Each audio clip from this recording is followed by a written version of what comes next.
Bonjour. Bienvenue dans cette nouvelle vidéo sur la compréhension du système feu.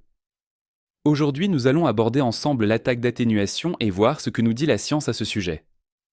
À votre arrivée sur un feu d'habitation, il peut arriver que les flammes soient visibles à l'intérieur, à travers une fenêtre ou une porte. Cela implique une posture défensive. Dans ce cas, avant tout engagement intérieur, vous pouvez mettre en œuvre une technique efficace, l'attaque d'atténuation, aussi appelée attaque de transition. Cette manœuvre consiste à projeter de l'eau depuis l'extérieur, à travers un ouvrant donnant sur la pièce en feu afin de réduire rapidement la température et la puissance du feu avant l'entrée dans le bâtiment. Voyons donc ce que nous dit la science sur les principales caractéristiques de cette technique. Il vous faudra projeter l'eau en jet droit depuis l'extérieur à travers l'ouvrant.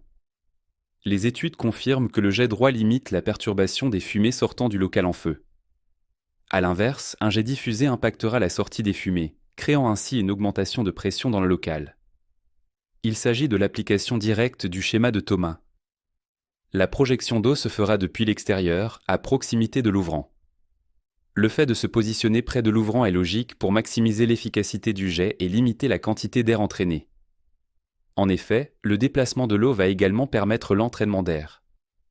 Le volume d'air entraîné est en fonction de la distance entre la lance et le point d'impact du jet, il convient donc de limiter cette distance.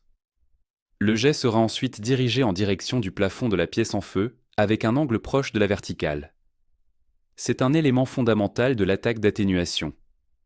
Les études confirment que le fait de viser le plafond permet une dispersion maximale de l'eau, car le jet se fragmente à l'impact, augmentant ainsi la surface d'échange thermique des gouttelettes. Cette fragmentation en fines gouttelettes permet une absorption de chaleur plus efficace et une couverture plus large des surfaces. Si l'angle de votre jet est trop faible, la fragmentation sera moindre et la surface d'échange sera insuffisante. Cela permet aussi le refroidissement des gaz chauds accumulés sous le plafond, réduisant le risque de flashover et améliorant les conditions à l'intérieur. Le débit et la pression seront maximales. Les études montrent qu'une augmentation de la pression et du débit permet à davantage d'eau d'atteindre le fond de la pièce, ce qui est souhaitable pour une extinction efficace. Cela permet aussi de faire face à l'importante quantité d'énergie produite par le feu. Enfin, la durée généralement recommandée pour une attaque d'atténuation se situe entre 10 et 20 secondes. Plusieurs études confirment une chute brutale des températures après 15 secondes. La durée sera donc adaptée selon la réaction observée.